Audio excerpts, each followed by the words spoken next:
All right. Hey, this is a review.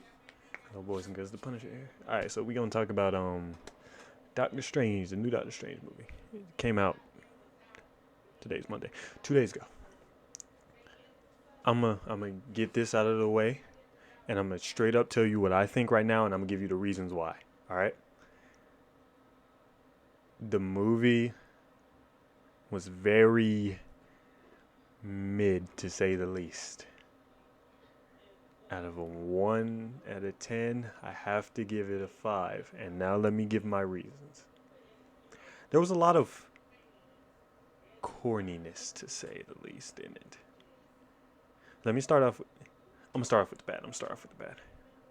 If you didn't watch WandaVision or that one episode of What If, you probably should have watched those beforehand. But I have like little room to speak because it took me forever to catch up on to watch WandaVision before coming into this. So yeah. But anyway, this is gonna be full of spoilers, by the way. The main enemy in it is Wanda Maximoff, Scarlet Witch. Of course, going against Doctor Strange. She's the bad guy throughout the entire movie, and the main character is supposed to be like America, I think that's what her name is. Well, the other main character besides Strange. And she can travel through interdimensional.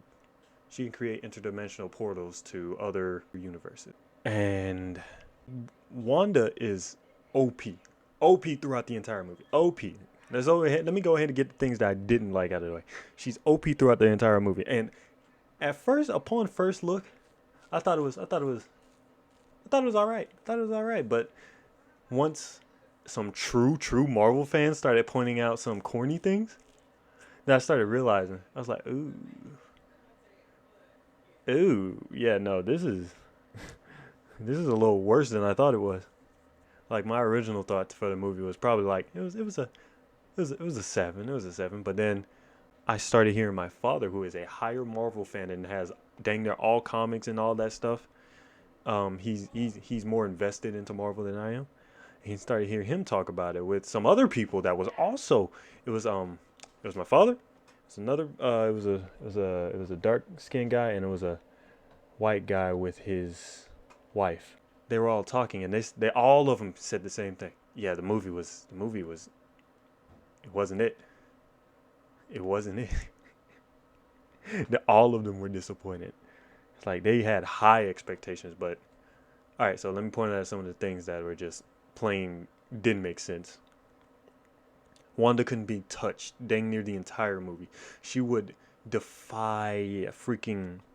She would defy Doctor Strange and some of his spells throughout multiple times through the movie, right? And there's nothing he could do about her. There was little to anything. And then the main character just so happens she can only travel through. She can only, from what they're saying, only create portals to other not timelines, other, I forget what her thing is, other universes. She can only do that. But somehow she was able to land 3 to 4 punches on Scarlet Witch.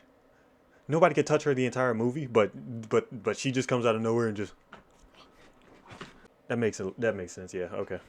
Okay. Wizards can't do anything, but a girl who can literally only travel through multiple universes, has no physical ability enhancement, no spells, no nothing. Just can literally only travel through multiple universes, can hit an OP character such as that. Okay, yeah, that makes sense.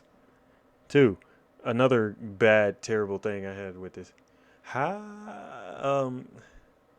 the Illuminati didn't have a problem with it. Didn't have a problem with it. If you didn't know who the Illuminati consists of, it was Black Adam. Yeah, Black Bolt, not Black Adam. Wrong person. That's the wrong universe too. All right, Black Bolt, Captain Marvel, Captain America, but it's the What If Captain America. So it's the huge lady. Charles Xavier and Reed Richards. All 5 of them. So there was a scene where she was like, say our friend Black Bolt here can whisper and it'll discriminate you. And then she said, with what mouth? And then all of a sudden his mouth just disappeared.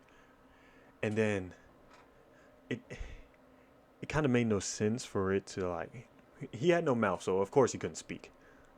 But wouldn't his ability cancel out if he was like, hmm, and then but they made it to where it killed him rather than I don't know. I don't know. They were explaining it in such a way the true Marvel fans, the truer than me, were explaining it in such a way they were like, yeah, no, that shouldn't have happened. Even without his mouth, he shouldn't have died to his own power. Um, Another thing, Captain Marvel had no problem, but the way they killed Captain Marvel was so trash. And that's not the only person they kill out that's completely garbage too. Captain Marvel died to a statue being rung down on top of her. That's what killed her. You want to explain that? That seemed like just poor writing at best. I can't justify that one in any way that I see fit. Next, let's talk about another person that they killed off so trashly. Sinister Strange. This was the most disappointing. If you watched What If, you've seen how OP Sinister Strange was. He was devouring monsters and everything. He was devouring monsters, everything. He was gaining power. He was getting stronger and stronger just to try to stop time to save. I forget what the girl's name is that he loves. But anyway, just to stop her from dying. But it was destined to happen. So, yikes. There was this one scene where they had our Strange and Sinister Strange have a fight with legitimately musical notes. It was different to say the least. It looked very like they put a lot of time into it. But Sinister Strange is about to win and pick up the book, and then all of a sudden, Doctor Strange plucks a string and a note comes over to Sinister Strange, knocking him out of the window, and he dies and just gets impaled on a fence. If you've seen the What If, you would see how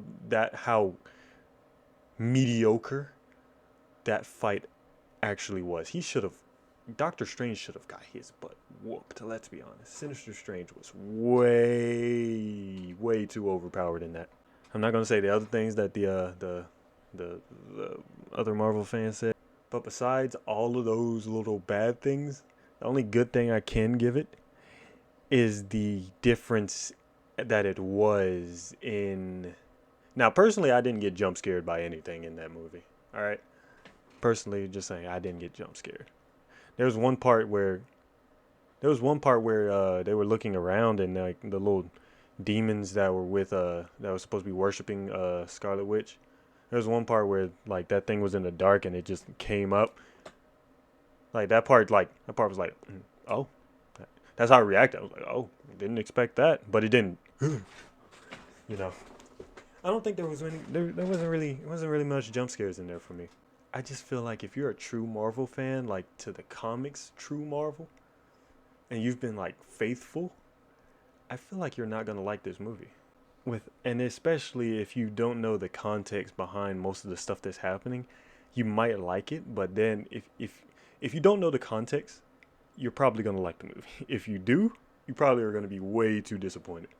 A lot of people are probably disappointed, and a lot of people who probably don't know or like it. I'm not judging you for liking it. You can like what you want.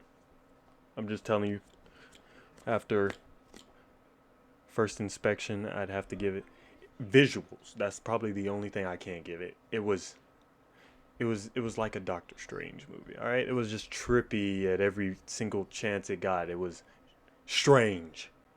But yeah, pretty much all I got to say. If anything else comes up, I'll probably talk about it on my own time. I got to look up some stuff dealing with it because that was a very subpar movie in my opinion. Again, if you like it, you like it. I'm not going to judge you.